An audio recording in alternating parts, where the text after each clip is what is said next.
뿅! 나타났어요. 오늘은 책 읽녀로 나타났어요. 오늘 읽을 거는 뭐냐면 뿅! 오늘은 한국 추리 스릴러 단편선 여기에 수록되어 있는 류삼씨의 싱크홀 이거 읽어보려고 해요. 싱크홀. 제가 그 예전에 책 읽녀 때는 절대 제가 미리 읽어보지 않았거든요. 왜냐면 저도 방송하면서 실시간으로 그 책을 읽는 기쁨을 느끼고 싶었어요. 근데 오늘은 미리 읽은 거 들고 왔어요.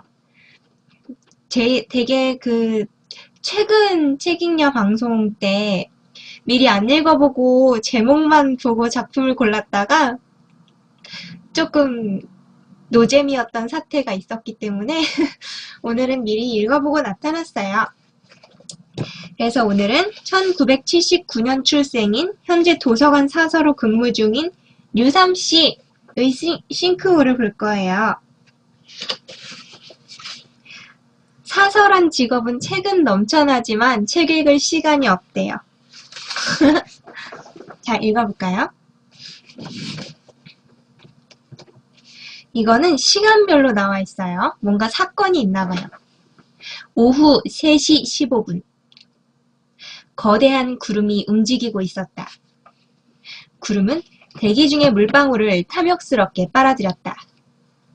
그리고 그것을 차가운 얼음 조각들로 만들어 일부는 상층부로 올려보내고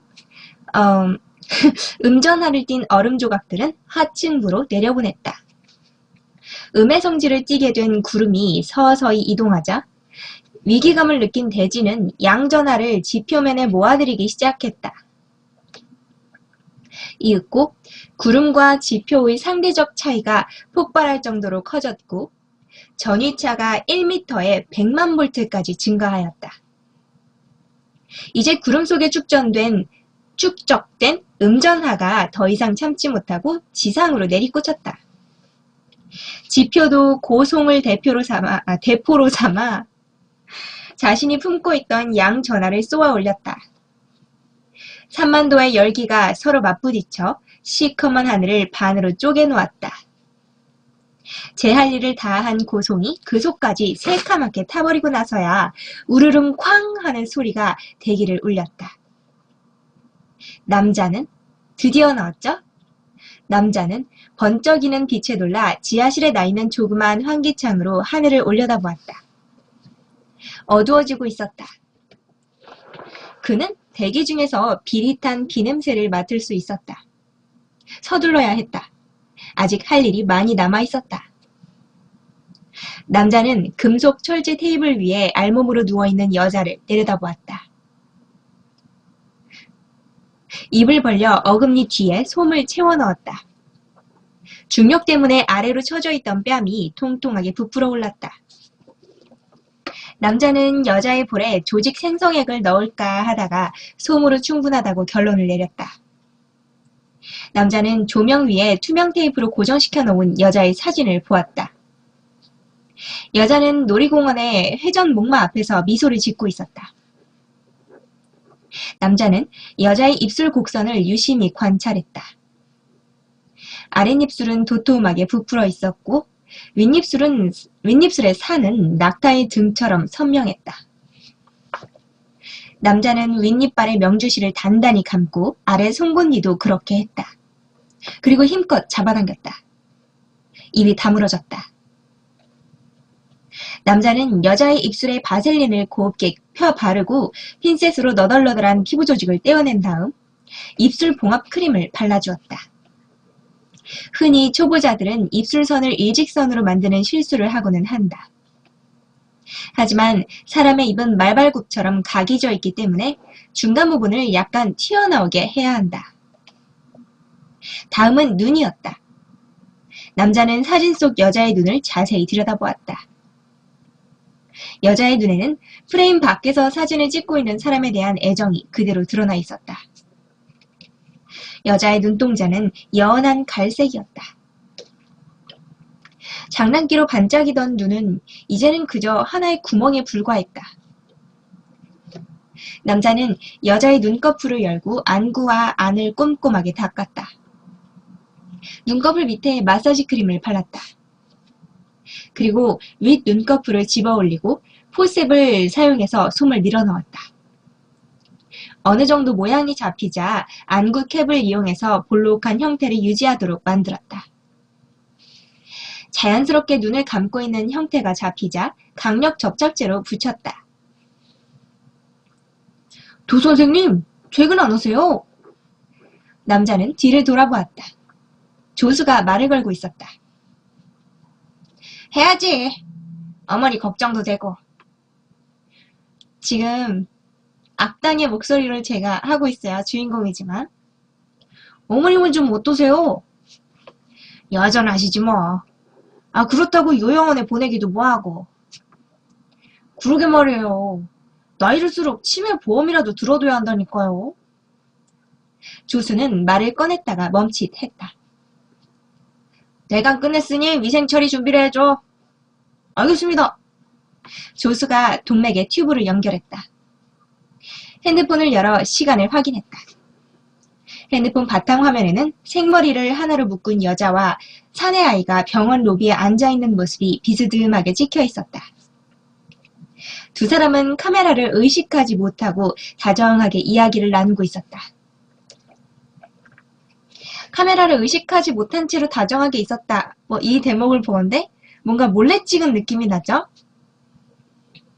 아이의 보송보송한 솜털이 나 있는 귀밑머리 옆에는 흰색 이어폰 같은 것이 꽂혀 있었다. 성욱은 핸드폰을 닫고 다시 한번 하늘을 올려다보았다. 아기로 가득 찬 것 같은 검은 먹구름이 대기를 가득 메우고 있었다. 자, 여기까지 지금 성욱이라는 그 남자의 직업에 대해 나왔죠. 뭔가 그 시체를 막 원래 생전의 사진을 보면서 시체를 그 모습처럼 꾸며놓는 일을 하는 것 같아요. 오후 5시 45분. 몇만 년 전보다 생각할 수 없을 정도로 더워진 지구는 바다를 통해 더 많은 물을 증발시켰다. 구름은 만삭의 여인처럼 한껏 부푼 몸을 이끌고 자신을 내려놓을 내륙으로 이동하기 시작했다. 하지만 곧 암초에 걸렸다. 인간이 세워놓은 건물들에서 더 많은 열이 방출되었고 대륙에서는 사막의 바람이 메마른 모래를 안고 휘몰아쳐왔다. 구름은 바다를 건너 거친 언덕을 넘었지만 결국 내륙까지 도달하지 못하고 양수가 터진 임산부처럼 엄청난 양의 물을 해안 도시에 쏟아붓기 시작했다. 빗줄기는 그녀가 당한 원한을 모두 토해내기라도 하는 것처럼 세차고 강렬했다. 해원은 낡은 아토스 승용차의 운전대를 움켜쥐고 앞을 뚫어져라 주시하면서 어머니의 만류에도 불구하고 기어코 집으로 돌아가겠다고 고집을 부린 자신에게 욕설을 퍼부어댔다. 고속도로에 진입할 때 한두 방울 부딪히던 비는 어느새 양동이로 퍼붓는 것처럼 쏟아지고 있었다. 평소 같으면 규정속도 이상으로 쌩쌩 달리던 차들도 비상등을 켜고 느릿느릿 기어가고 있었다. 어머니와 밥상머리에서 다투지만 않았다면 지금쯤은 따뜻한 방 안에서 일기예보에 귀를 기울이며 철 지난 연예인들의 이혼 소식에 귀를 기울이고 있을 터였다. 그런데 늘 그렇듯 일은 그렇게 진행되지 않았다. 아, 그놈은 아직 소식도 없다니. 어머니가 포문을 열었다. 아, 그 얘기는 그만해요. 확실하게 이혼을 하든지 해라. 어디 있는지도 모르는 사람하고 어떻게 이혼을 하라는 거예요. 석현아, 흘리지 마라. 김치도 먹고. 어머니가 말했다. 네. 아이가 고개를 숙인 채로 말했다. 아, 애가 흘릴 수도 있지 뭘 그래요. 밥이나 좀 맘 편히 먹게 가만 좀 내버려 두세요. 에휴, 지애비도 그렇게 질질 흘리더만. 오죽하면 상견례 자리에서도 그랬잖니? 아, 제발 석현 아빠 얘기는 그만 좀 할 수 없어요? 알았다. 아, 근데 내가 알아보니까 실종된 지 7년이 넘으면 자동 이혼을 할 수 있다더라. 법원에 서류만 내면 된대. 아, 엄마! 그 후로 어색한 공기가 흘렀다. 그녀는 가시방석 같은 곳에 앉아있느니 집으로 돌아가는 게 낫겠다 싶어서 부랴부랴 출발했다. 혜원은 비상등을 켜고 전조등을 상향으로 조절했다. 하지만 여전히 앞이 제대로 보이지 않았다. 그녀는 와이퍼를 최대한 빠르게 작동시키면서 작은 욕설을 뱉어냈다. 그녀의 욕설에 잠을 깬 것인지 뒷좌석에서 모포를 둘둘 말고 자고 있던 석현이 작은 신음소리를 뱉어냈다. 아들, 깼어? 조금만 참아. 금방 집에 갈 수 있을 거야. 혜원은 룸미러를 내려 아들을 보며 말했다. 아이는 미키마우스가 그려진 푸른색 모포를 목에 감으며 작게 고개를 끄덕였다. 남편이 사라지고 예전에 일했던 직장에 취직하려고 했지만 37이나 먹은 여자를 써주는 곳은 아무데도 없었다. 특별한 기술을 가지고 있는 것도 아니었고 그렇다고 미모가 뛰어난 것도 아니었다. 사실 젊었을 때야 제법 남자들에게 호감을 얻을 수 있는 미모라고는 했지만 지금은 세파에 찌든 여자일 뿐이었다. 그녀가 시작한 일은 알로에 판매 사원이었다. 몇 주의 교육을 마치고 방문 판매에 뛰어들었다. 가방에 알로에 화장품이며 건강식품을 넣고 주로 학교를 찾아가 판매를 했다. 시간이 지나면서 품목이 급식에 사용되는 현미나 잡곡으로 바뀌었을 뿐 달라진 것은 별로 없었다. 부딪히는 빗소리가 마치 전쟁터에 있는 것 같은 느낌이 들게 했다. 언젠가 보았던 범죄 영화에서처럼 차에 자동 화기에 격철이 넘어갈 때까지 총알을 퍼부어야 되는 것 같았다. 돌아가기에는 너무 멀리 왔다는 생각이 들었다. 혜원은 급한 마음에 운전대를 더 움켜잡았다. 아이만 아니었으면 담배 한 대만 피웠으면 좋을 것 같았다. 오후 5시 50분. 아이는 엄마가 내뱉는 욕설을 들었다. 사실 엄마는 아이가 모를 거라고 생각했지만 그는 많은 것을 알고 있었다. 엄마가 가끔 자신은 못하게 하는 욕을 한다는 것도, 때로는 빌라 앞에 나가서 담배를 피우고 들어온다는 것도 알고 있었다. 그리고 할머니 집에 갔다 온 날이면 싱크대 아래 숨겨둔 소주를 꺼내 마신다는 것도 알고 있었다. 또 엄마의 손목에 지렁이가 기어간 듯 한 상처가 2줄 있다는 것도 알고 있었다. 할머니와 엄마는 그것에 대해 말하기를 싫어한다는 것도 알고 있었다. 그리고 돈이 없어서 인공와우를 심지 못한다는 것도 알고 있었다. 그것은 머릿속에 전기로 움직이는 달팽이를 집어넣는 것인데 괄호치고 우엑 써있어요. 많은 수술비가 필요했다. 엄마는 돈이 없었다. 아빠는 집에 없다. 할머니는 돈이 있지만 도와주기 싫어한다. 간단한 문제였다. 아이는 멍하니 천장을 바라보았다. 천장에는 형광별들이 붙어 있었다. 사라지기 전 언젠가 아빠가 온 가족이 차에 누워서 보자며 붙여놓은 것이었다. 하지만 형광별은 별이 아니었다. 그저 학교와 문방구에서 파는 싸구려 모조품일 뿐이었다. 하늘이 갈라지면서 번개가 울리고 천둥이 쳤다.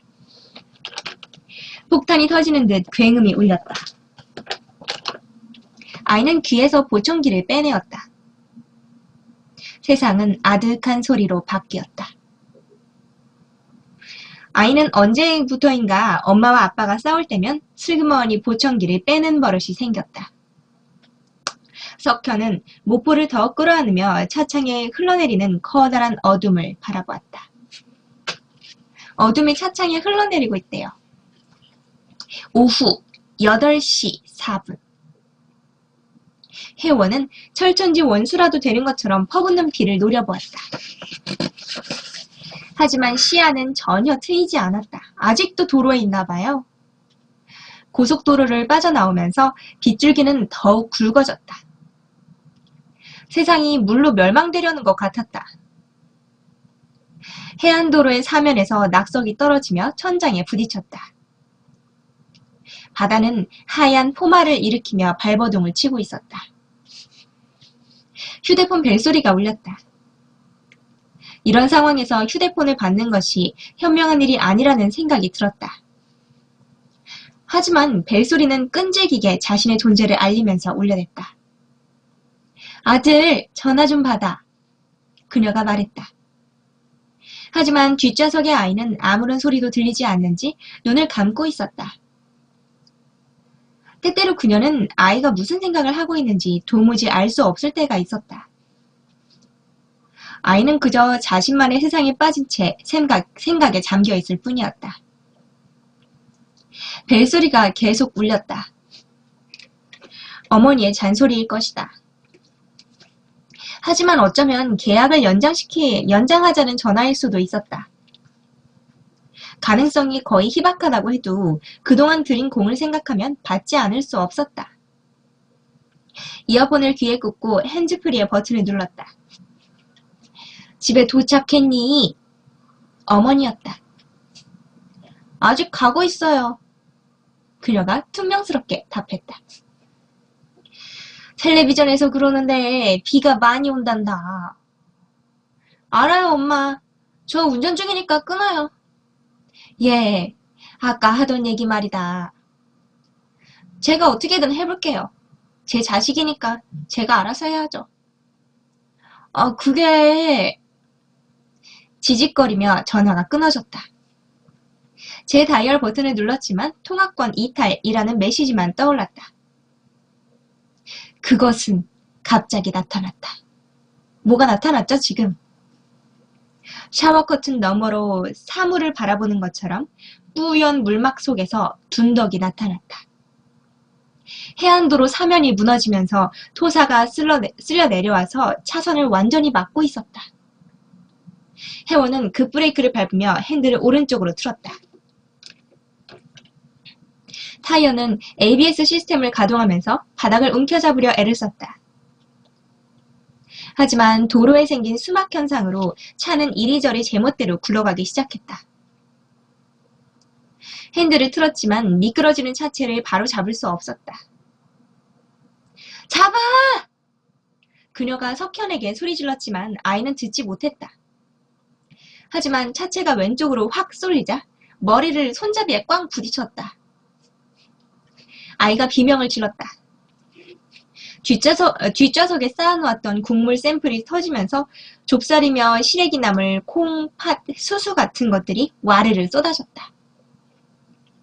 가드레일을 들이받으며 그 충격으로 차체가 옆으로 쏠리면서 탄력을 받아 장난감 자동차처럼 대굴대굴 구르기 시작했다. 시커먼 아스팔트 바닥이 휙 스치고 지나갔다. 충격으로 전면의 안전 유리가 깨지면서 혜원의 얼굴로 쏟아져 내렸다. 죽음의 순간에 지나간 인생이 스쳐 지나간다더니 남편과 처음 만났던 일, 결혼, 실종과 같은 것들이 마치 영화의 한 장면처럼 스쳐 지나갔다. 첫 아이를 낳던 일, 힘겨웠던 진통, 하열이 멈추지 않았던 일. 결국 그녀는 자궁을 드러내야만 했다. 그리고 친구들과 빈궁마마라며 우스갯소리를 했던 일. 아들. 그녀는 아들을 찾아야만 했다. 만약 깨진 창문으로 튀어나가기라도 한다면 아이는 차에 끼인 채 토마토처럼 으깨지고 말 것이다. 아이는 어디 있지?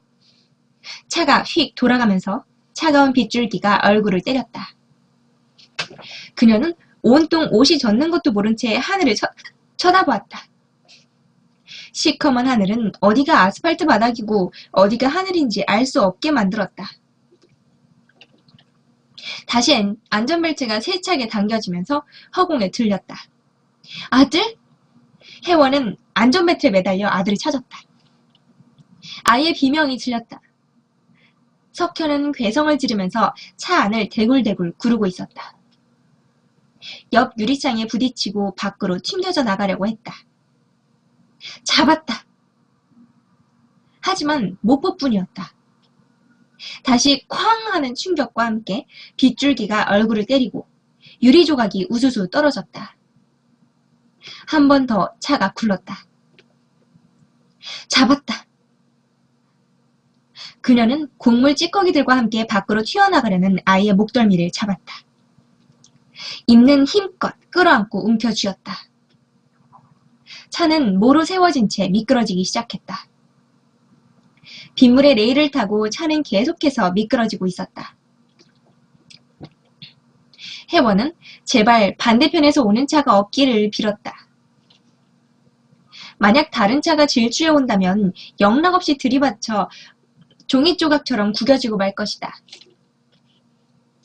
그녀의 귀에 끼익 하고 반대 차선에서 급브레이크 잡는 소리가 들리는 것 같았다. 차는 영원처럼 미끄러지고 있었다. 드디어 차가 멈췄다. 빠져나가야 한다. 그녀는 허공에 매달린 채 서둘러 안전벨트를 풀었다. 간신히 벨트를 풀자 몸이 밑으로 떨어졌다. 석현아, 어서 차 밖으로 나가. 아이가 어리둥절한 표정으로 그녀를 바라보았다. 공황 장애에 빠진 아이처럼 충격을 받아서 얼이 빠진 것 같았다. 밖으로 나가라고. 아이가 자신의 귀를 가리켰다.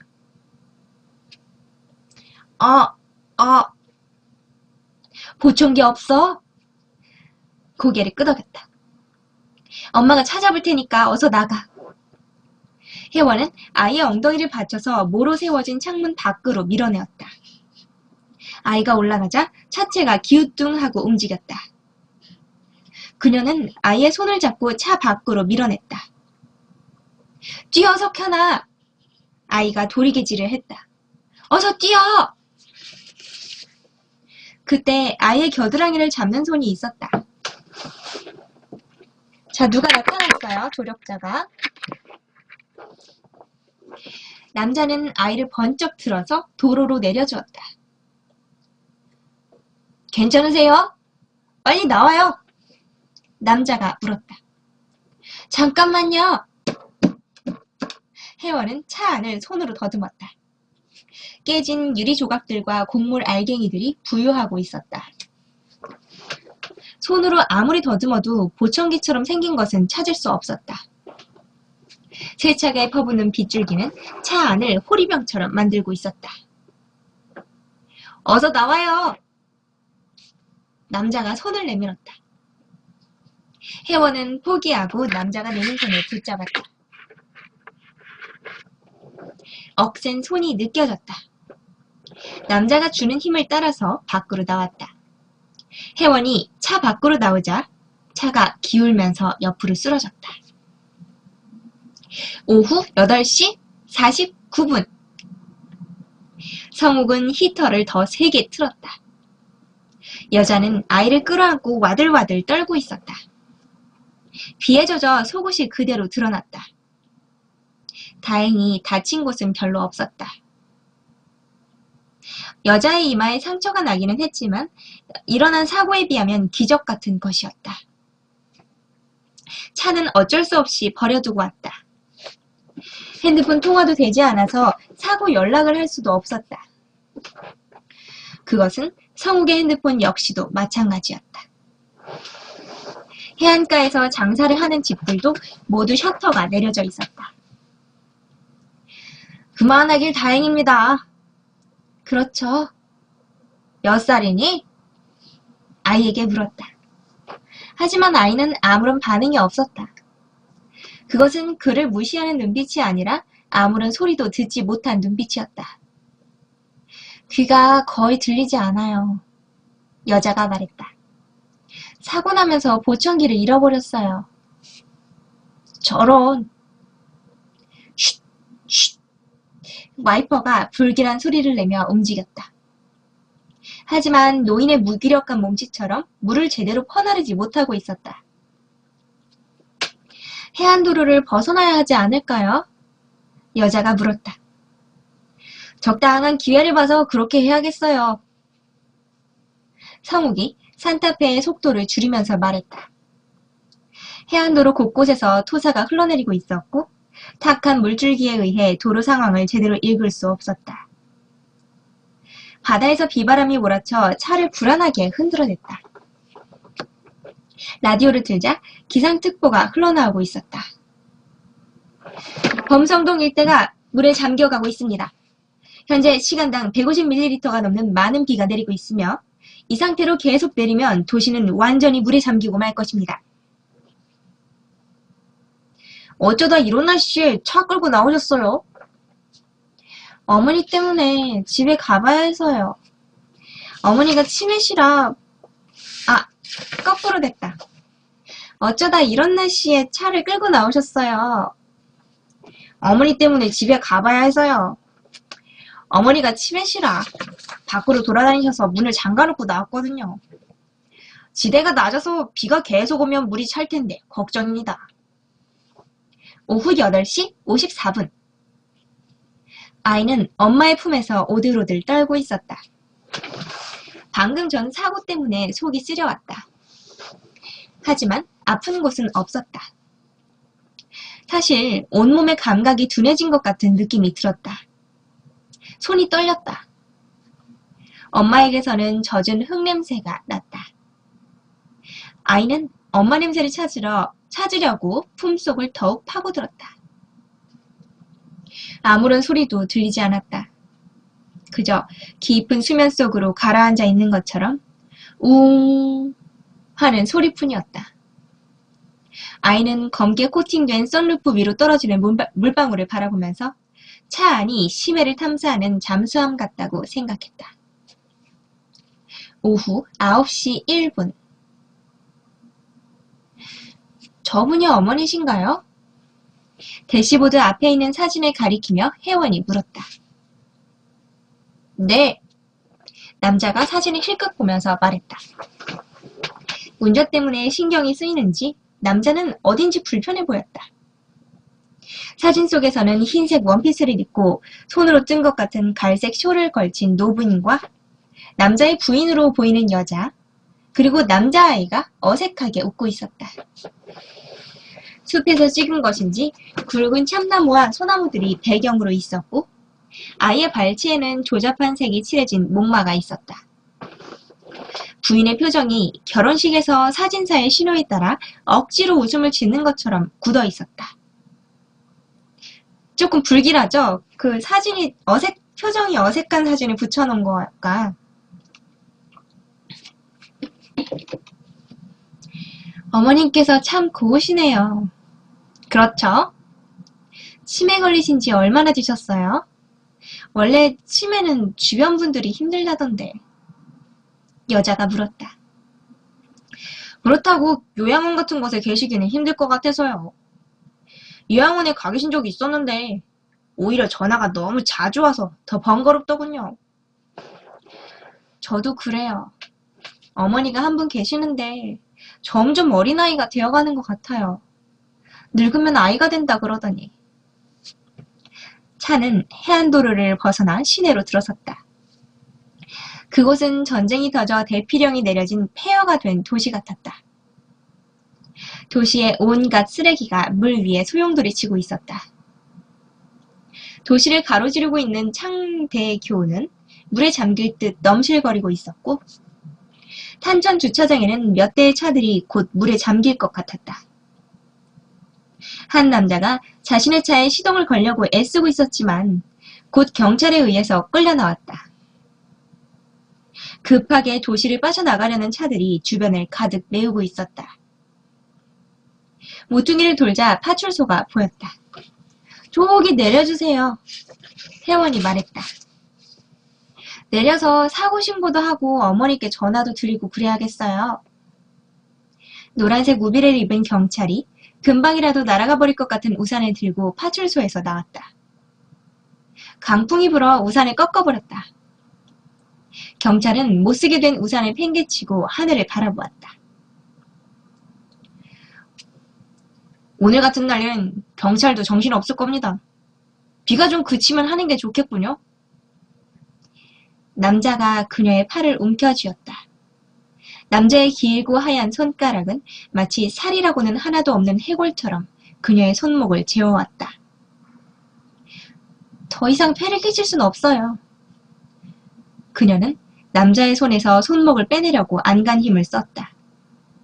차 문을 열려고 하자 철컥 소리와 함께 문이 잠겼다. 창문도 내려가지 않았다. 경찰이 고개를 돌렸다. 혜원은 손으로 경찰을 불렀다. 집으로 가야지 어디로 가려고 하는 거야? 남자가 세된 소리로 말했다. 남자의 손에는 날카로운 칼이 들려 있었다. 그녀는 훅 숨을 들이마셨다. 허튼 수작 부리면 아예 목을 따버리겠어. 경동맥 끊는데 시간이 얼마나 필요한지 아나? 남자는 외과용 메스처럼 생긴 칼을 아이의 목 뒤에 갖다 대었다. 아이는 아무것도 모르고 그녀의 품 안으로 더욱 파고들었다. 경찰이 산타페로 다가왔다. 남자는 메스를 소매 속으로 감춘 채 아이의 목덜미에 손을 대고 있었다. 경찰이 창문을 두드리자 창문이 내려갔다. 차가운 비바람이 밀려들어왔다.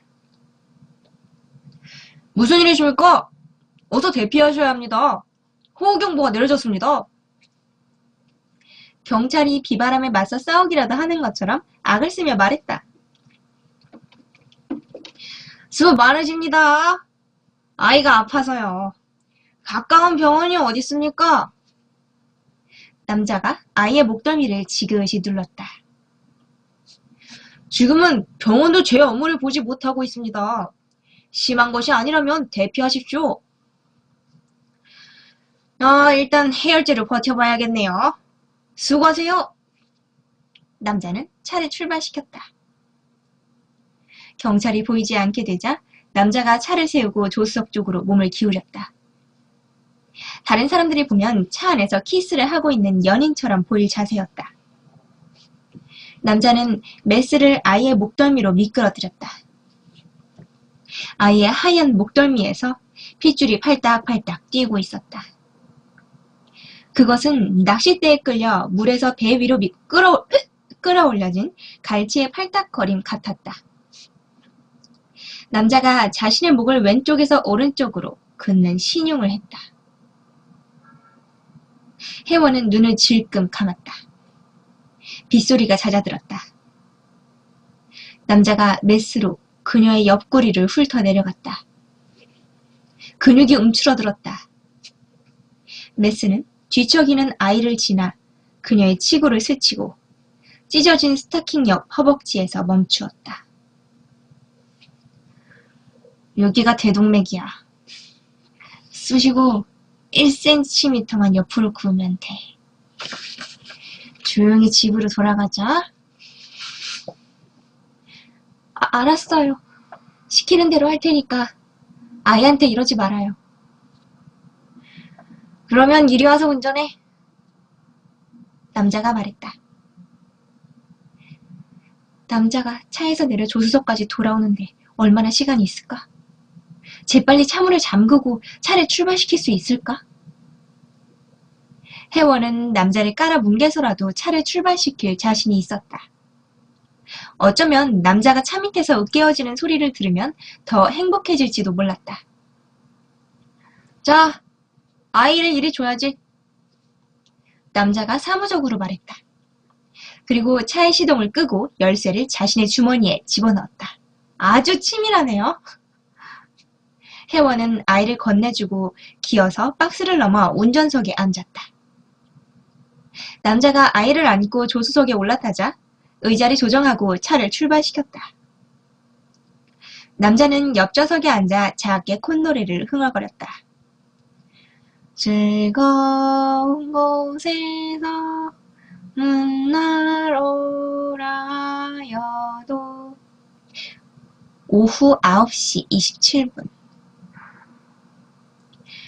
내 쉴 곳은 작은 집 내 집뿐이리.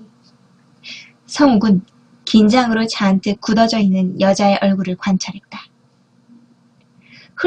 흘러내린 머리카락을 젖혔다. 여자가 움찔했다. 이마에 긁힌 상처가 검붉게 변색되고 있었다. 아름다운 얼굴에 상처가 나다니. 그는 혀를 끌끌 찼다. 하지만 치료를 해주면 크게 문제될 것은 없었다. 작은 메스로 너덜너덜해진 피부 조각을 잘라내고 표면 접착제를 바른 다음 불투명 화장품을 발라주면 될 것이다. 가능하면 분무기로 흰색 파우더를 뿌려주거나 솔로 가루를 떨어뜨려주면 변색된 피부라고는 느낄 수 없을 것이다. 아이는 별다른 상처가 없었다. 지금 살아있는 인간을 시체처럼 어떻게 하면은 그 원상태로 돌려줄까 이렇게 생각하고 있죠. 아이는 별다른 상처가 없었다. 문제가 된다면 오히려 뻐드렁니가 거슬렸다. 예쁘고 자연스러운 입모양을 만들기가 힘들 것이다. 하지만 그것도 방법이 없는 것은 아니었다.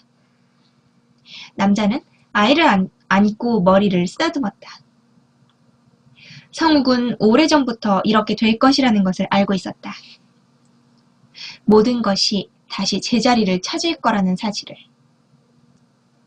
어쩌면 아까 보았던 번개가 그 계시일지도 몰랐다. 오후 9시 41분. 혜원은 남자가 지시하는 대로 차를 몰았다. 쏟아지는 비 속에서 이제 사람들의 자취는 보이지도 않았다. 점점 물이 차올라서 산타페의 머드 가드까지 닿았다. 빠르게 저지대로 빨려 들어가는 물을 바라보며 차 밖으로 나가서 탈출하는 것은 쉽지 않을 것이라고 생각했다.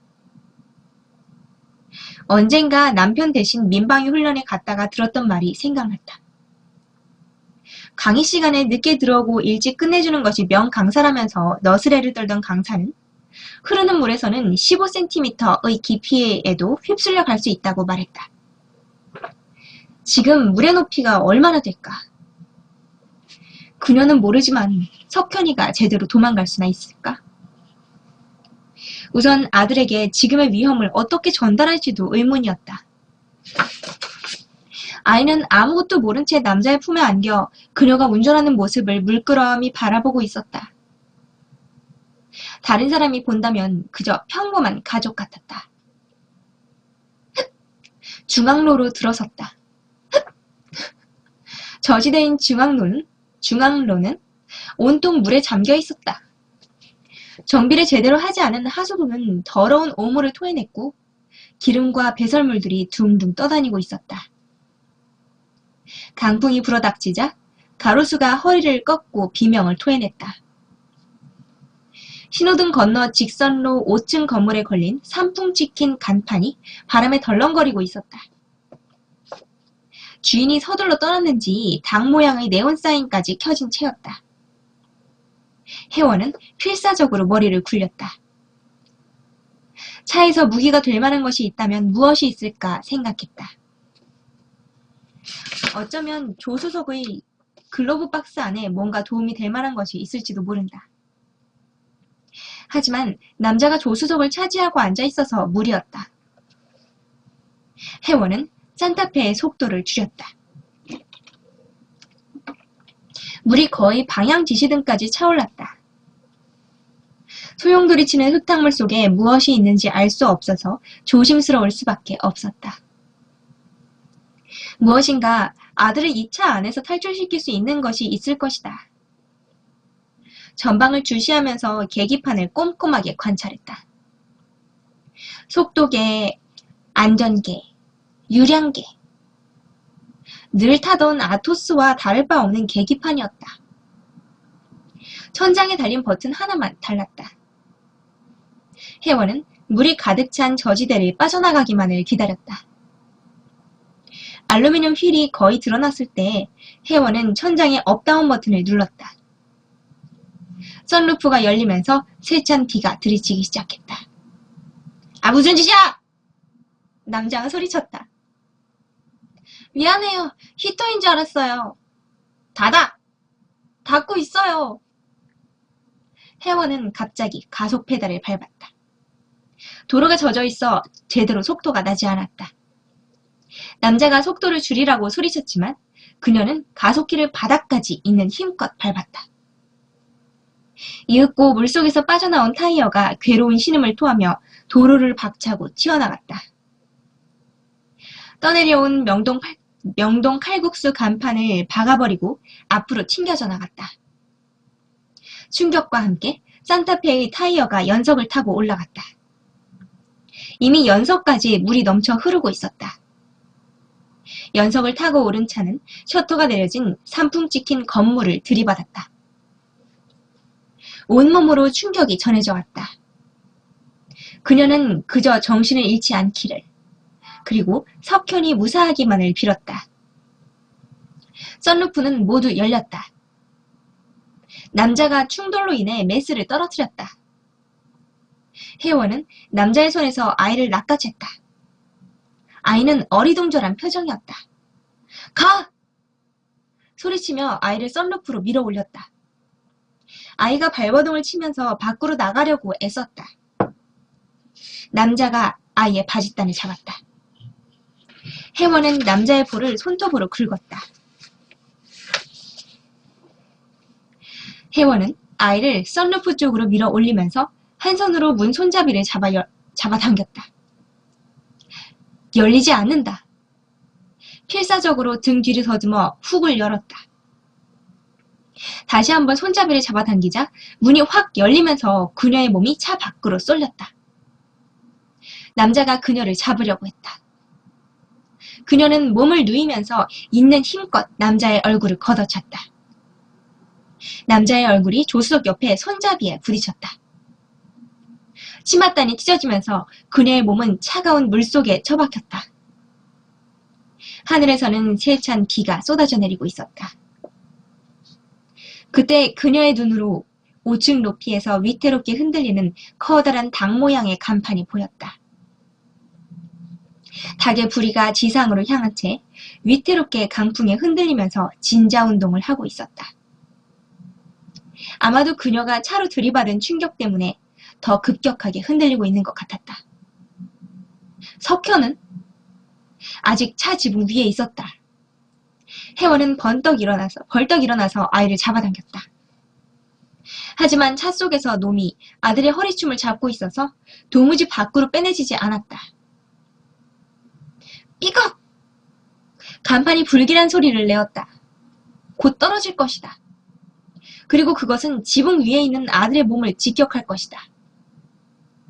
혜원은 비명을 지르며 아이의 손을 잡고 있는 힘껏 잡아 끌었다. 아이의 몸은 썬루프의 기역자로 꺾인 채 움직이지 않았다. 닭 간판이 모이를 쪼아 먹으려는 것처럼 몸을 숙였다. 삐걱! 왜 삐걱 이렇게 써놨지? 닭이 추락하기 시작했다. 혜원은 아이의 손을 놓고 머리를 감싸 안았다.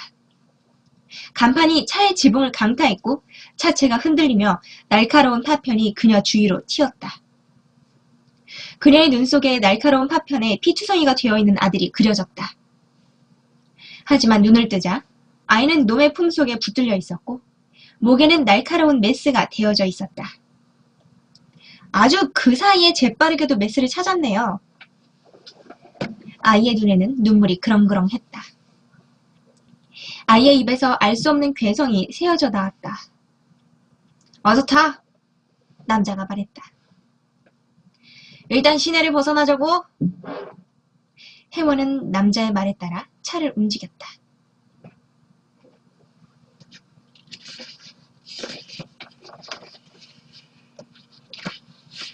자, 이제 좀 밖에 나갔다가 다시 돌아올게요. 잠시 사라지겠습니다. 스슥! 뿅! 자, 이어서 읽을게요. 오후 10시 36분. 석현은 도대체 무슨 일인지 알 수 없었다. 왜 갑자기 엄마가 자신을 달아나게 하려고 했는지, 그리고 도대체 이 남자는 누구인지. 손이 묶여 있어서 움직이기가 쉽지 않았다. 그는 지금 죄송 목이 덜 트였나 봐요.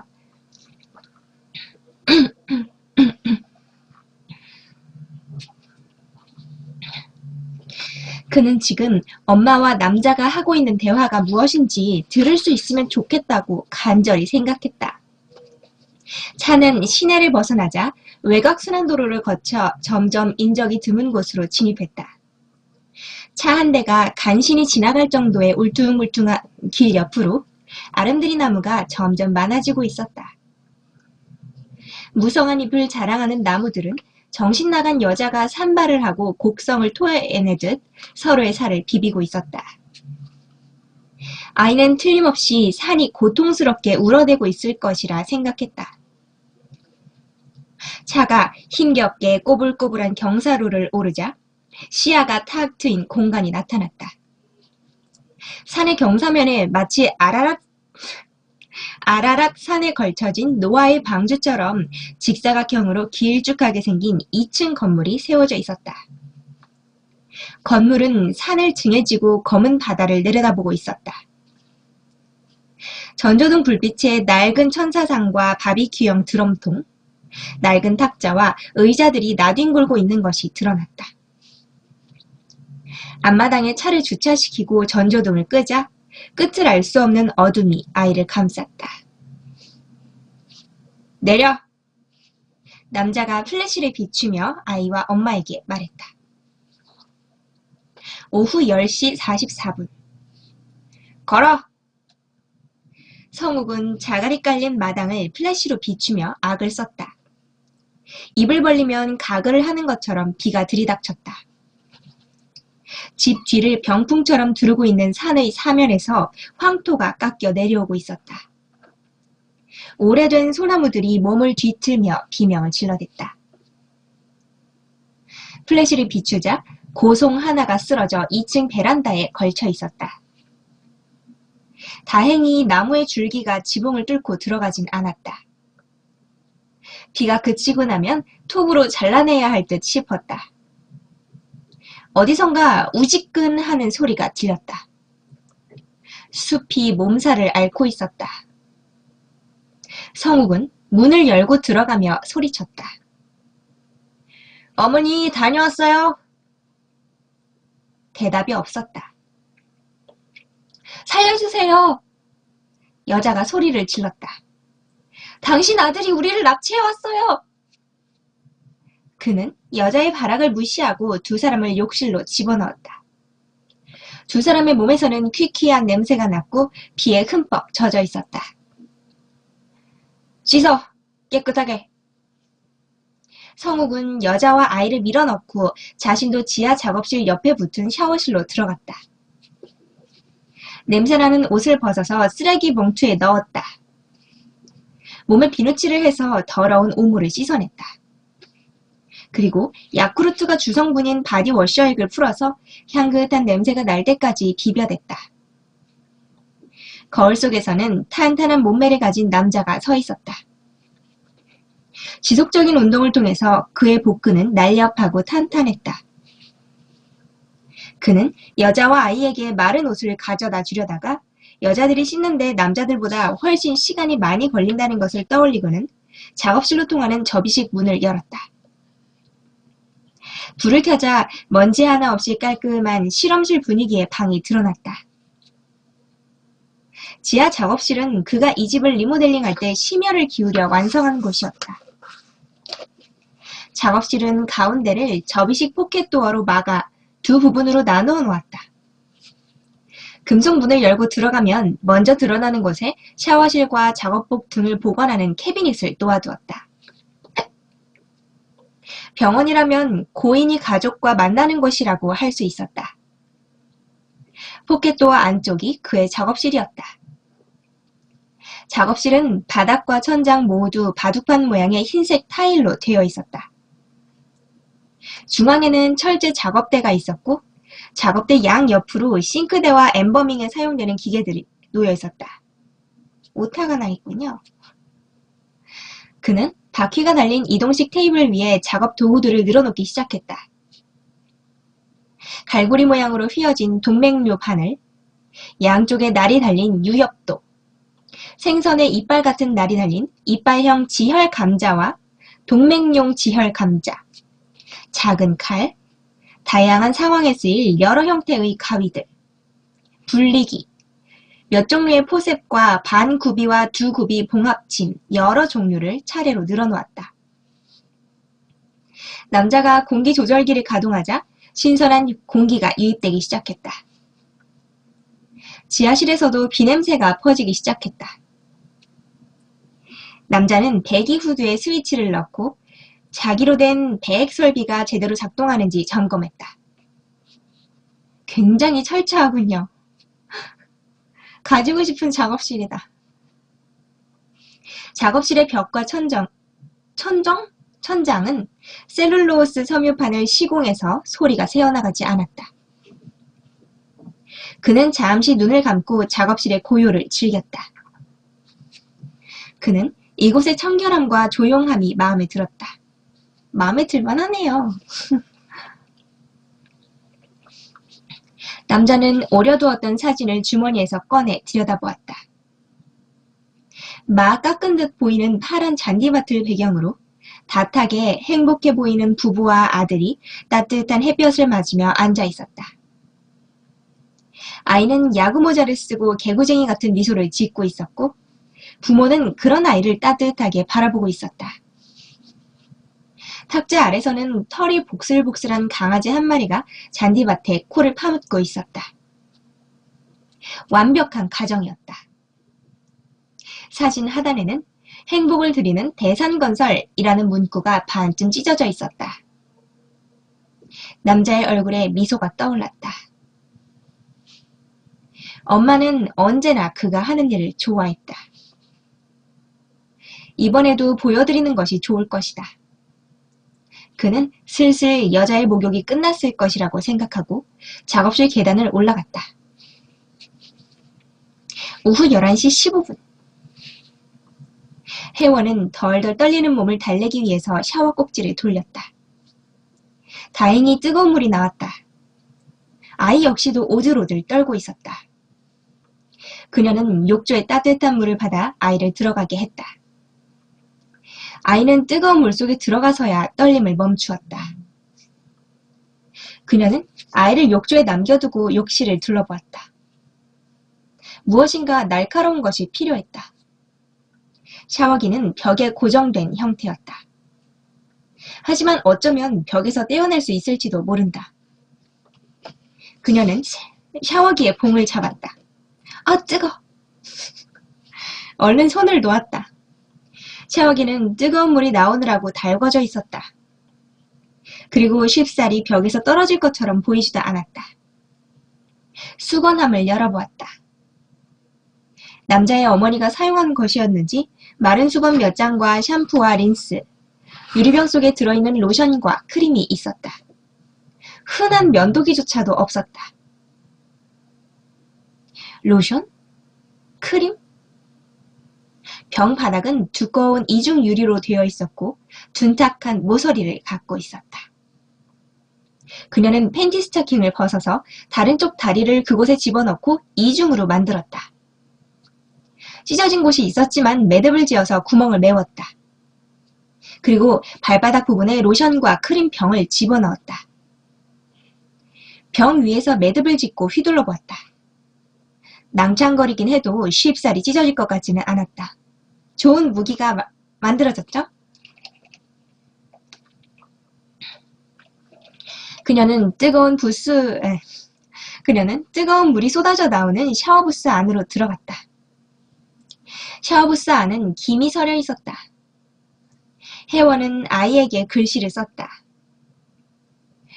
조금 있다가 엄마가 저 남자를 공격할 테니까 너는 도망가. 왜요?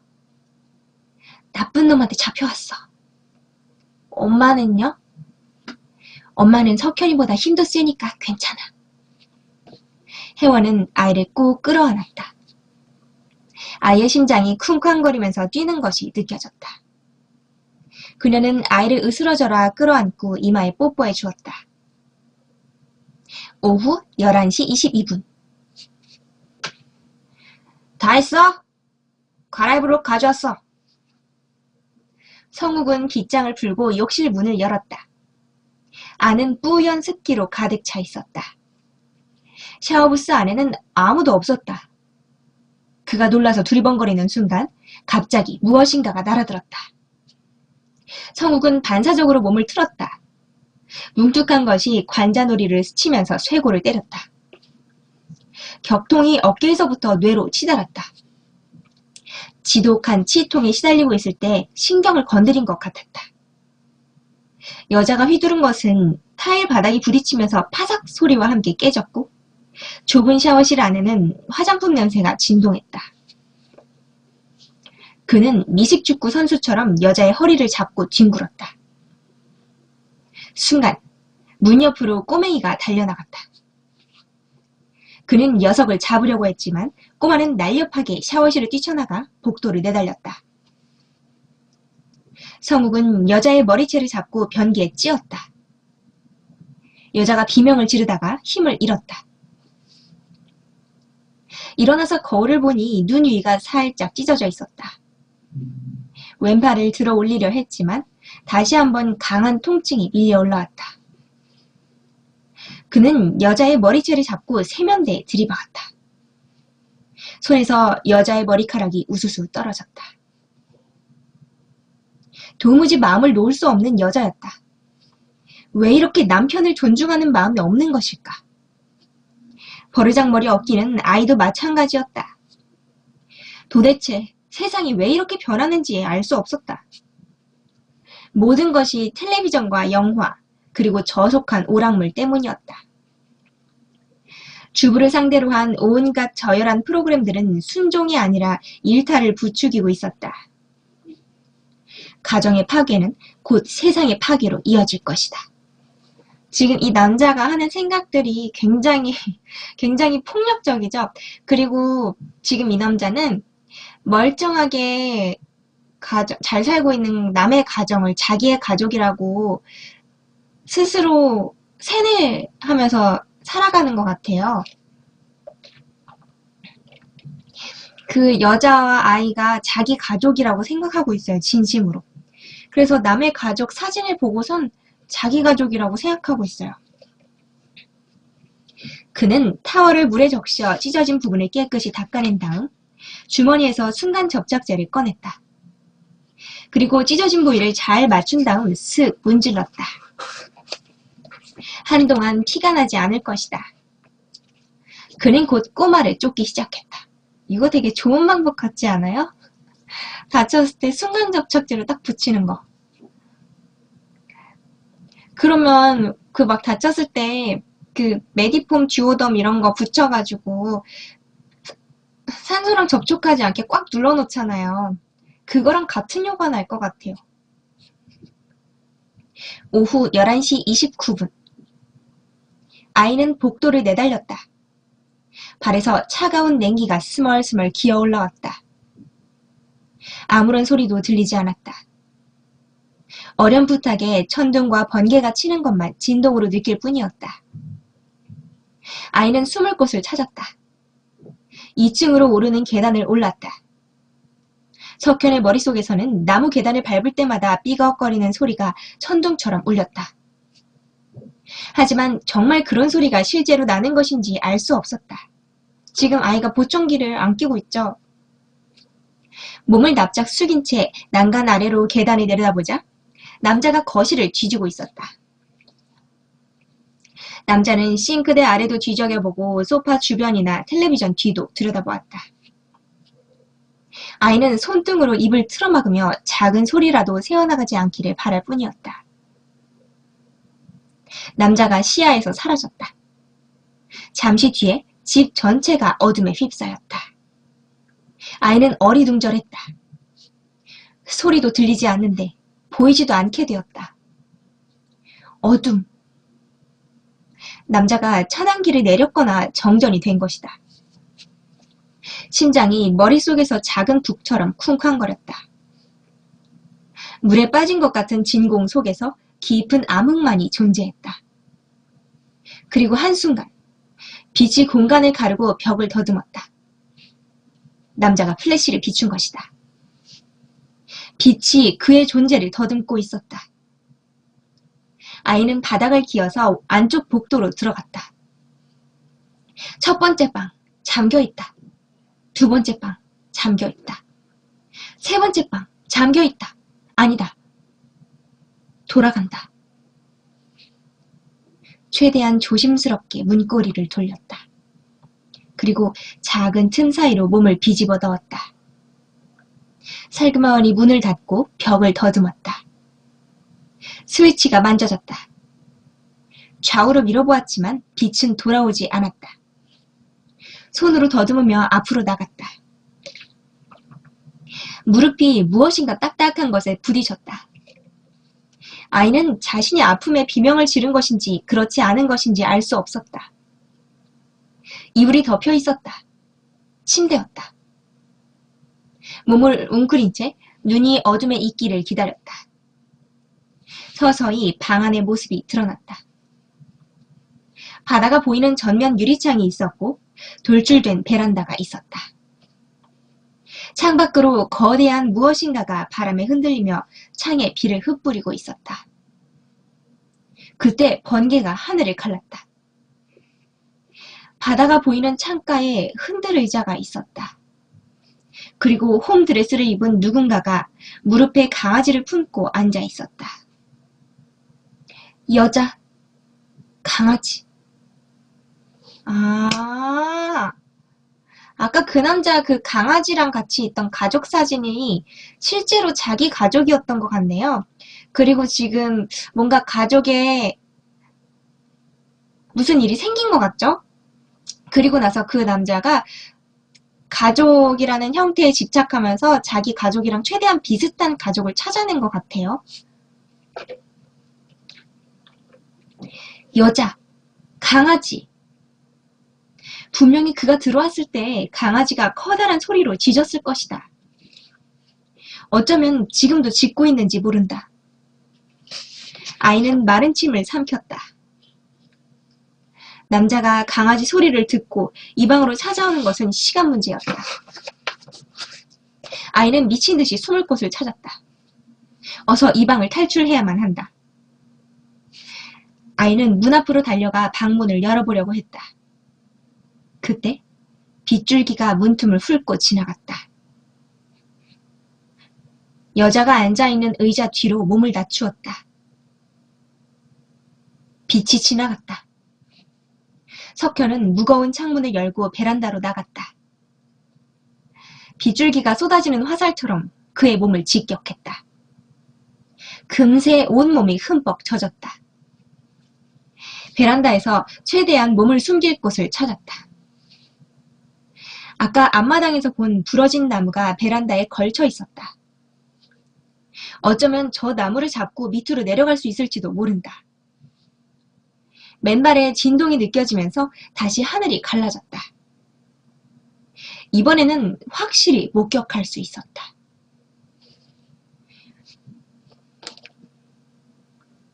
머리를 풀어헤친 할머니와 강아지였다. 아이는 숨을 들이마셨다. 어서 밑으로 내려가야 한다. 하지만 묘한 위화감이 느껴졌다. 그가 오는 소리를 들었다면 강아지가 쫓아나오든지 할머니가 의자에서 일어나야 했을 것이다. 그런데 강아지는 여전히 할머니 무릎 위에 얌전히 앉아 있었다. 아이는 조금 전 할머니와 스쳤을 때 느꼈던 냉기를 떠올렸다. 외할아버지가 돌아가셨을 때 할머니는 그에게 할아버지를 염하는 모습을 보게 했다. 그가 울고불고 난리를 쳤지만 종손이라는 이유로 묵살되었다. 철제 카트 위에 주황색 빨랫줄이 감긴 하얀 천으로 둘둘 말린 할아버지가 누워있었다. 마스크를 쓴 남자들이 천을 벗기자 할아버지의 몸에는 줄을 감았던 자국이 살을 파고 들어간 채 그대로 남아있었다. 곧 외할머니와 엄마가 울기 시작했다. 방금 전 할머니와 스칠 때 느낀 한기가 그때를 떠올리게 했다. 이거 보니까 이 나쁜 남자가 염하는 사람이었잖아요. 그런데 자기 어머니도 돌아가셨는데 그렇게 염을 잘 해가지고 방에다가 강아지를 죽였는지 아니면 강아지가 죽었는지 이렇게 다 같이 살아있는 모습처럼 다시 해놨죠. 방문이 열렸다. 빛이 방 구석구석을 훑었다. 남자가 지금 이 방으로 들어왔죠? 아이는 베란다에서 팔 하나 정도 떨어진 가지를 잡으려고 손을 뻗었다. 닿지 않는다. 베란다 난간 위로 올라갔다. 세찬 바람이 불었다. 손이 곱아서 떨어질 것만 같았다. 남자가 비가 들이친 흔적을 발견하고 커튼을 젖히고 밖을 내다보는 것은 순식간일 것이다. 석현은 베란다 반대쪽에서 있는 힘껏 도움다지를 했다. 그리고 펄쩍 뛰어서 베란다 난간을 차고 올라 몸을 날렸다. 가지를 잡을 수 있기를 빌며 나뭇가지에 팔뚝을 감았다. 하지만 비에 젖어 미끄러웠다. 간신히 손을 걸었다. 날카로운 가지에 찔리는 아픔이 느껴졌다. 아이의 무게에 가지가 휘청거리면서 밑으로 휘어졌다. 아이는 후두둑 가지를 훑으며 밑으로 추락했다. 너무 차가운 얼음을 만지면 뜨겁다고 느끼는 것처럼 아이의 손이 불에 타는 것 같았다. 석현은 토사가 넘실대는 바닥에 처박혔다. 코와 입으로 누런 황토가 섞여들었다. 석현은 컥컥거리면서 코와 입으로 들어간 흙탕물을 뱉어냈다. 2층에서 남자가 그를 볼지도 몰랐다. 석현은 그가 자신을 발견하지 못하길 바라면서 차가운 풀숲으로 몸을 굴렸다. 오후 11시 45분. 혜원은 자신의 몸이 규칙적인 움직임에 의해 어딘가로 실려가고 있는 것을 느꼈다. 남자가 자신을 어깨에 둘러매고 계단을 내려가고 있었다. 머리가 깨어질 것처럼 아팠다. 화장실에서의 난투극을 떠올리자 정말 자신의 머리가 깨진 것일지도 모른다는 생각이 들었다. 버둥거리려고 해보았지만 손이 묶여있고 몸을 제대로 움직일 수 없었다. 그리고 알몸이었다. 섬뜩한 한기가 스치고 지나갔다. 남자는 그녀를 강간하고 죽여버릴 생각인지도 몰랐다. 하지만 그녀는 남자에게 그것보다 더 끔찍한 계획이 있을지도 모른다는 생각을 떨칠 수가 없었다. 그 아이까지 죽일 거라고 생각이 든 거죠. 남자가 금속 문을 열고 안으로 들어갔다. 마치 영화에서 본 해부실과 같은 광경이 펼쳐져 있었다. 혜원은 오금이 저려왔다. 금방이라도 오줌을 쌀 것만 같았다. 은빛 나는 금속 테이블 위에 몸이 뉘어졌다. 차가웠다. 마치 드라이아이스 위에 알몸으로 눕는 것처럼 차가웠고 온몸이 테이블에 달라붙는 것 같았다. 위 아랫니가 마주쳤다. 떨림은 아주 깊은 곳으로부터 새어나왔다. 도무지 몸을 움직일 수 없었다. 사각형으로 만들어진 전등에 불이 들어왔다. 눈이 부셨다. 고개를 돌리자 검은색 실크 원피스를 입은 노부인이 그녀를 바라보며 앉아 있었다.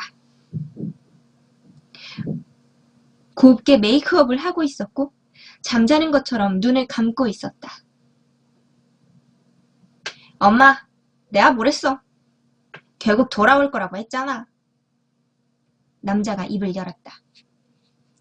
남자의 목소리는 어딘가 어리광을 부리며 칭얼거리는 아이를 닮아 있었다. 그가 혜원의 목덜미를 더듬더니 바늘을 꽂았다. 따끔함을 느꼈다고 생각했는데 그것이 정말로 따끔한 것인지 따끔할 것이라고 느낀 것인지 몰랐다. 구부러진 관이 붉은 피로 채워졌다. 그것은 니트의 배수관을 통해서 어딘가로 빠져나갔다. 엄마, 내가 지금 바늘을 꽂은 곳은 온동맥이라는 곳이야. 우선 이곳으로 체내에 불필요한 피와 체액을 모두 빼내는 것이지. 남자는 싱크대 쪽으로 가서 화학약품 병을 꺼내 부인에게 보여주었다. 이것 말이야, 엄마. 포름알데히드라는 건데 대표적인 보존제야. 값도 싸고 곰팡이도 안 생기고 살균도 되고 말이야. 그런데 단점은 피를 빨리 응고시킨다는 거야. 그러니까 피를 완전히 제거하지 않고 주입하게 되면 피부 색깔이 어둡게 되거나 불쾌한 냄새가 날 수가 있다는 거야. 근데 엄마도 알다시피 난 절대 실수를 하지 않거든. 남자는 병을 각종 기구들이 즐비한 테이블 위에 놓았다. 그리고 장갑을 끼고 대형 믹서처럼 생긴 기계를 청소하기 시작했다.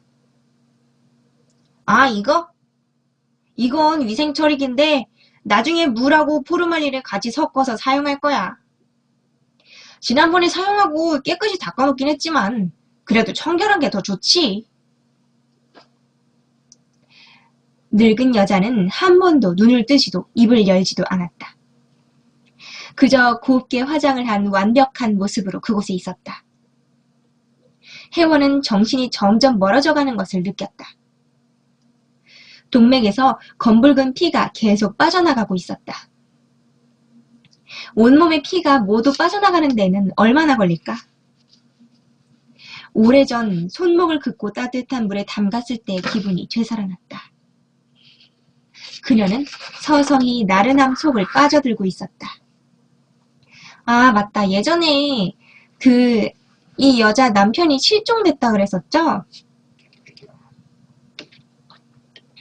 아마 그 뒤로 뭔가 자살 시도도 한 것 같죠? 오전 12시 2분. 석현은 균형을 잡으려고 안간힘을 쓰면서 집 주변을 돌고 있었다. 강풍이 부는 데다가 토사가 흘러내려서 중심을 잡기가 쉽지 않았다. 쏟아지는 빗줄기가 산사면의 토사를 깎아내리고 있었고 나무들의 뿌리가 드러났다.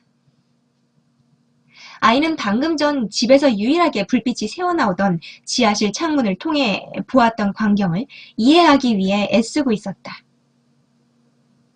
엄마는 알몸으로 테이블에 누워 있었고 남자가 이리저리 옮겨다니면서 무언가를 하고 있었다.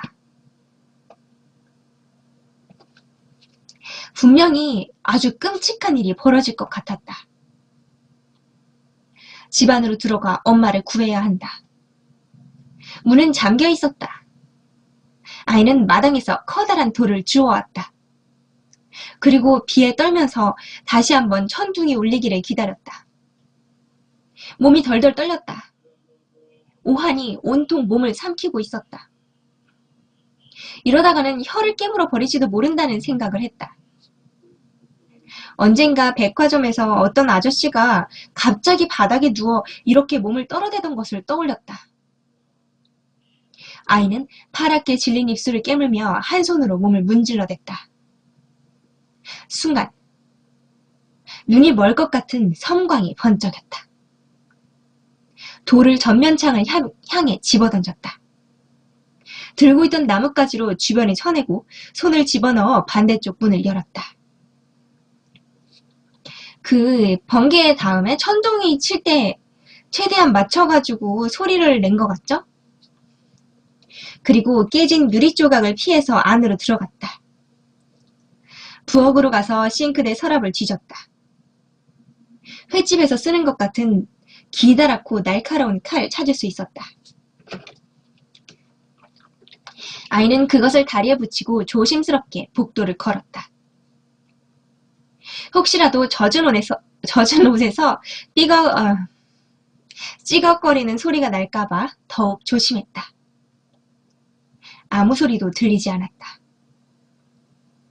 남자가 있는 지하실 계단을 찾는 것은 어렵지 않았다. 금속 문을 밀고 들어갔다. 장애인 화장실에서 보았던 것 같은 접이식 문 뒤에서 두렁거리는 소리가 들려왔다. 살그머니 문을 밀었다. 엄마와 눈이 마주쳤다.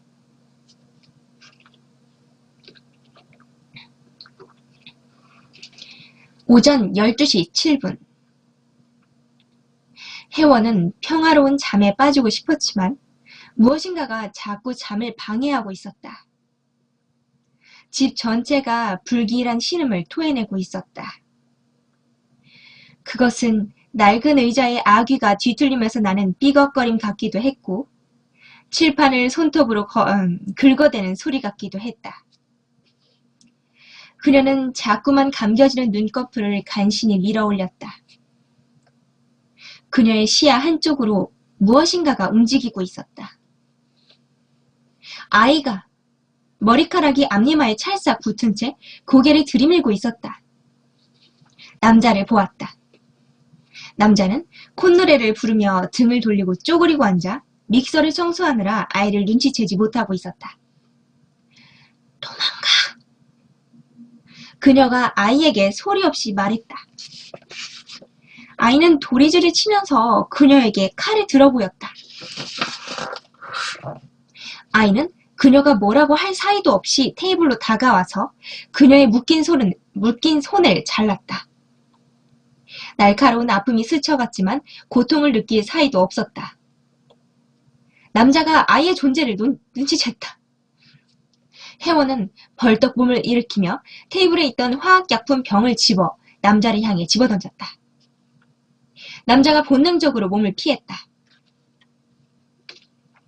이 남자가 되게 아까 탄탄한 몸이라고 나왔었잖아요. 그런 거 보니까 운동신경이 되게 좋은가 봐요. 병은 남자를 스치고 싱크대에 부딪혀 박살났다.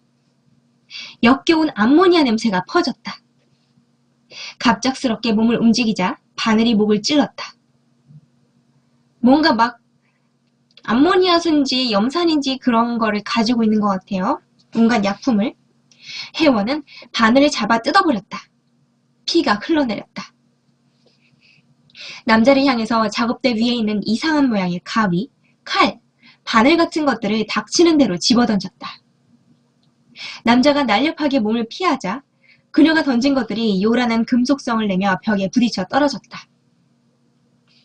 하지만 덕분에 금속 작업대에서 내려올 시간을 벌 수 있었다. 피를 너무 많이 흘려서 어지러웠다. 그쵸, 허늘만 해도 어지러운데. 맨발의 타일 바닥에 냉기가 치밀었다. 한기 덕분에 정신이 조금 돌아왔다. 그녀는 아이의 어깨를 감싸며 칼을 받아들었다. 남자와는 그녀가 누워있던 작업대를 사이에 두고 있었다. 그의 손에는 어느새 날카로운 메스가 들려 있었다. 놈이 작업대를 돌아 그녀에게 다가왔다. 오지마! 그녀는 남자의 눈앞에서 칼을 휘저었다. 남자가 움찔하며 몸을 피했다. 하지만 남자의 눈빛은 별로 달라지지 않았다. 그저 흥미로운 장난감을 바라보는 아이의 눈이었다. 집에서 나는 불길한 소리가 더 커졌다.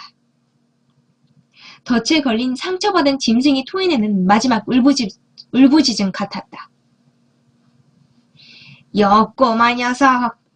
조금 이따 찾으러 가려고 했더니 제발로 걸어왔구만. 가까이 오지마, 이 미친 새끼야! 혜원이 악을 썼다. 남자가 점점 더 그들에게 다가왔다. 그녀는 아이의 어깨를 잡고 뒷걸음질 쳐서 접이식 문 쪽으로 이동했다. 뒤꿈치에 노부인이 앉아있던 의자가 걸리면서 균형을 잃을 뻔했다. 아이가 손을 잡아주어서 간신히 균형을 유지할 수 있었다. 혜원은 처음으로 남자의 눈에 움찔하는 빛이 스치는 것을 보았다. 칼을 들어서 노부인의 얼굴에 갖다 댔다. 이봐, 뭐 하는 거야? 남자가 당황한 목소리로 물었다. 녀석의 표정에서 제대로 방향을 잡았다는 확신이 들었다. 혜원은 노부인의 관자놀이에 칼을 쑤셔넣고 턱 밑까지 길게 내리그었다. 그만해! 놈이 울부짖었다. 녀석의 울부짖음은 그녀에게 역겨움과 함께 묘한 쾌감을 가져다 주었다. 차 열쇠를 내놔. 남자가 머뭇거리자 여자의 눈구멍에 칼을 쑤셔 넣었다. 딱딱한 캡이 벗겨지면서 변색된 솜이 흘러나왔다. 정말 살아있는 사람을 찌른 것처럼 구역질이 치밀어 올라왔다. 제발 그만! 남자가 침을 질질 흘리면서 두리즈를 해댔다. 열쇠를 던져. 남자가 던진 열쇠가 발치에 떨어졌다. 석현아, 줘. 아이가 열쇠를 줍는 것을 확인하고 노부인의 시신을 방패 삼아 접이식 문을 벗어나 서서히 출입구 쪽으로 이동했다. 남자의 시선은 자신의 어머니에게 고정되어 있었다. 굉장히 그 가족에 집착하는 사람이죠. 시체인데도 불구하고 문을 열고 석현을 내보냈다. 눈물이 범벅이 된 녀석에게 노부인을 발로 차 밀어넣고 문을 닫았다. 두꺼운 문 너머로 남자의 울부짖음이 새어나왔다. 오후 12시 22분. 여자는 아들의 부축을 받아가며 지하 계단을 올랐다. 발이 미끄러지면서 무릎을 찧었다. 하지만 집 전체가 불길한 소리를 토해내고 있었다. 여자의 본능은 서둘러서 집을 빠져나가야 한다고 외치고 있었다. 쏟아지는 빗줄기를 헤치고 산타페로 내달렸다. 산에서 쏟아지는 토사의 양이 점점 많아지고 있었다. 차 문을 열어젖히고 아들을 던져 넣은 다음 시동을 걸었다. 산이 시커멓게 무너져 내리고 있었다. 시동을 걸고 후진 기어를 넣었다. 토사는 2층을 덮치고 창문과 정문을 통해서 비어져 나왔다. 가속 페달을 있는 힘껏 밟았다. 차가 헛바퀴를 돌았다. 토사의 압력에 의해 창문이 터져나갔다. 아마 몇 초 후면 집은 흔적도 없이 묻혀버릴 것이다. 산타페 앞 유리창이 황토로 뒤덮였다. 공포가 밀려왔다. 아무것도 보이지 않고 아무것도 들리지 않았다. 이제 곧 화산재에 묻힌 폼페이 사람들처럼 생매장 당하고 말 것이다. 마침내 전륜 구동의 힘이 땅을 물어뜯으며 박차고 튀어나갔다. 나오자마자 차가운 빗줄기가 그들을 맞이했다. 앞이 보이지 않았다. 입구에 세워둔 천사상을 밟으며 차가 유턴했다. 여자는 가속기를 힘껏 밟으며 돌진했다. 진입로로 핸들을 꺾자 거대한 진흙이 집을 덮었다. 집은 형체도 없이 사라져버렸다. 그곳에는 거대한 진흙 덩어리만 남아있었다.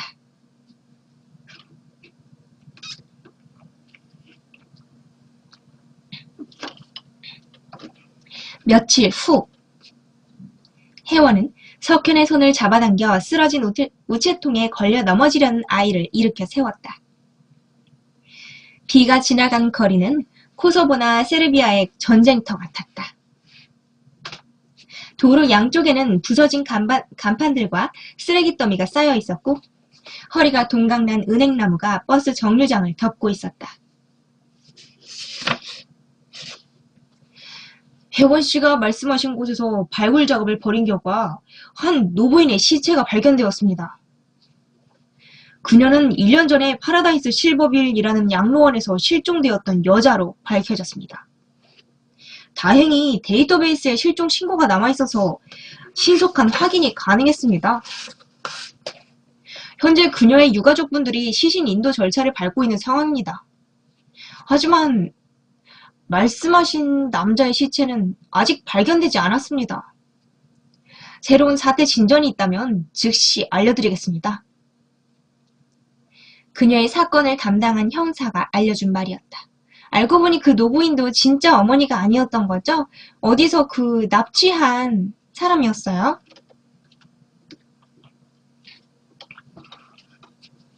혜원은 수재민 대피소에서 받은 미지근한 생수를 벌컥벌컥 들이켠 다음 아이에게 건네주었다. 지독하게 더웠다. 폭우가 지나간 다음부터 날씨는 연일 35, 6도를 오르내리고 있었다. 거리는 오물과 쓰레기가 부패하는 악취로 가득 차서 숨을 제대로 쉴 수 없었다. 혜원은 라면과 식수가 들어있는 가방을 치켜 올리면서 집으로 가는 길을 재촉했다. 그녀가 새를 얻어 살고 있는 방은 반 지하라 조금만 비가 와도 습기가 차고 물이 튀어 들어오곤 했다. 그녀는 소매로 땀을 훔치며 집 안으로 들어갔다. 방은 무릎까지 물이 차 있었고 책이며 잡지 등이 온갖 오물과 함께 둥둥 떠다니고 있었다. 냉장고 안의 음식은 썩어서 생선가게 쓰레기통 같은 냄새를 풍기고 있었고 텔레비전은 화장대 옆에 처박혀 있었다. 벽을 훑자 벽지가 뜯어져 나가면서 누런 진흙이 묻어나왔다. 어쩔 수 없이 다시 한숨이 새어나왔다. 한숨만 쉬고 있을 거냐? 혜원은 카랑카랑한 목소리에 고개를 들었다. 창문 앞에서 혜원의 어머니가 쪼그리고 앉아 방을 내려다보고 있었다. 엄마 어떻게 오셨어요? 도로도 제대로 뚫리지 않았는데. 혜원이 놀라움에 소리쳤다. 내 발로 내가 가겠다는데 누가 맞겠니? 끙 소리를 내며 무릎을 짚고 일어난 어머니는 집 안으로 들어와 한심스럽다는 표정으로 두리번거렸다. 그러게 내가 올라오라고 했을 때 올라왔으면 이런 일도 없었을 거 아니냐. 저 탓하러 내려오신 거예요? 옷이나 갈아입어라. 애도 좀 갈아입히고. 대강 맞을 만한 치수로 사왔다. 어머니는 가방에서 혜원이 입을 트레이닝복과 아이의 옷을 꺼냈다. 제가 지금 이거 앞부분 녹화한 지 며칠 지나가지고 엄마 목소리를 어떻게 했었는지가 기억이 안 나요. 어머니는 가방에서 혜원이 입을 트레이닝복과 아이의 옷을 꺼냈다. 혜원은 작은 방에서 물이 뚝뚝 떨어지는 게임기를 들고 울상을 짚고 있는 아이의 옷을 갈아입히고 자신도 갈아입었다. 그녀가 옷을 갈아입고 큰 방으로 들어가자 어머니는 물에 젖은 벽지를 모두 떼어내고 있었다. 이놈의 물부터 좀 퍼내라. 어머니가 말했다. 혜원도 말없이 세숫대야를 가져와 바닥에 토사를 퍼나르기 시작했다. 어느새 다가온 아이가 세숫대야의 한쪽 귀퉁이를 잡았다. 조금 가벼워지는 것 같았다. 햇빛이 쓰레기와 토사로 가득한 집안을 비추고 있었다.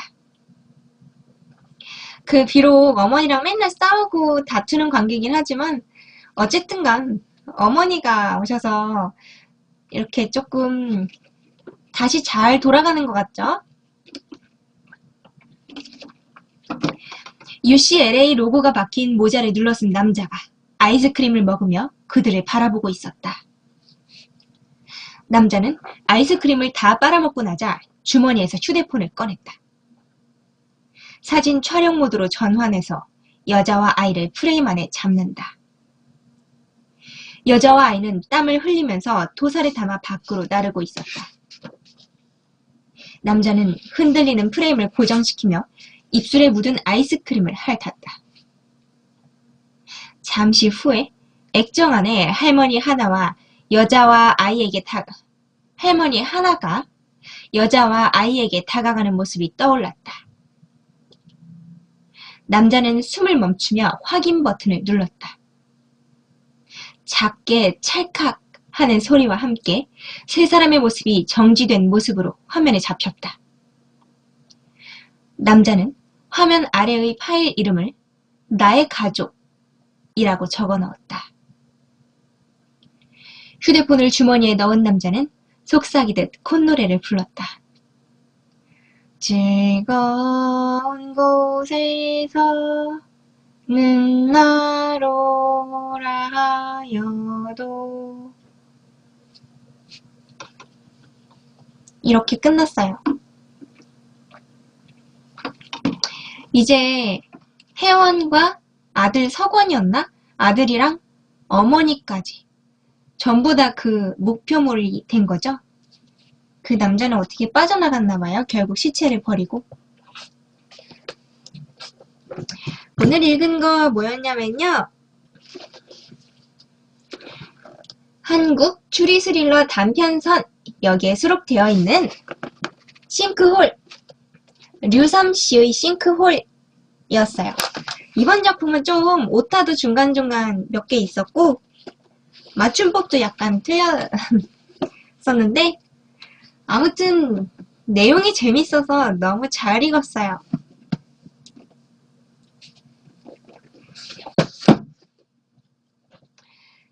이제 프랑스어는 한동안 좀 접어놓기로 했어요. 아무래도 자꾸 중국어랑 번갈아 가면서 하니까 까먹어서 그래서 중국어 먼저 시험 합격까지 하고 나면 그 다음에 프랑스어만 열심히 하려고 해요. 물론 책 읽기는 계속 중간중간에 할 거고요.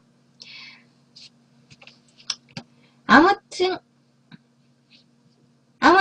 근데 중국어 제가 요즘에 조금 의욕이 없어가지고 손을 놓고 있었는데 어쨌든 간 한번 시작했으니까 네, 다시 이어서 열심히 해볼게요.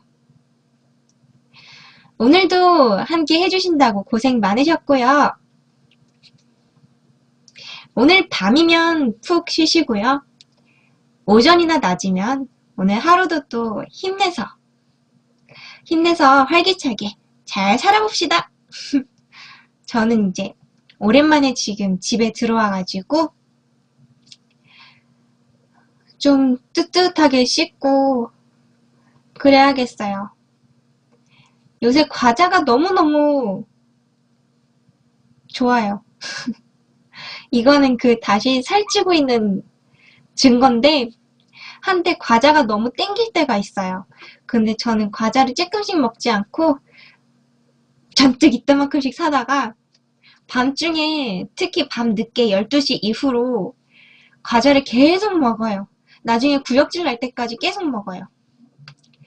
어제랑 그제도 밤에 과자를 계속 먹다가 잤는데 아무튼 과자 사놓은 게 더 있으니 오늘도 일단 저녁은 이른 저녁 먹었고 오늘도 행복하게 과자 먹으면서 잘 보내야지.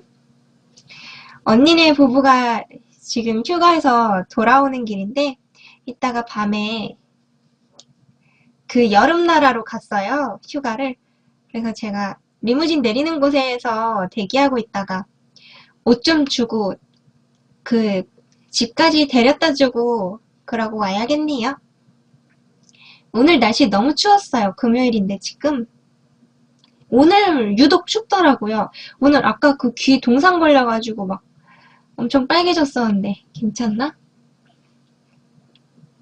자, 그럼 가보겠습니다. 다음에 또 만나요. 가볼게요.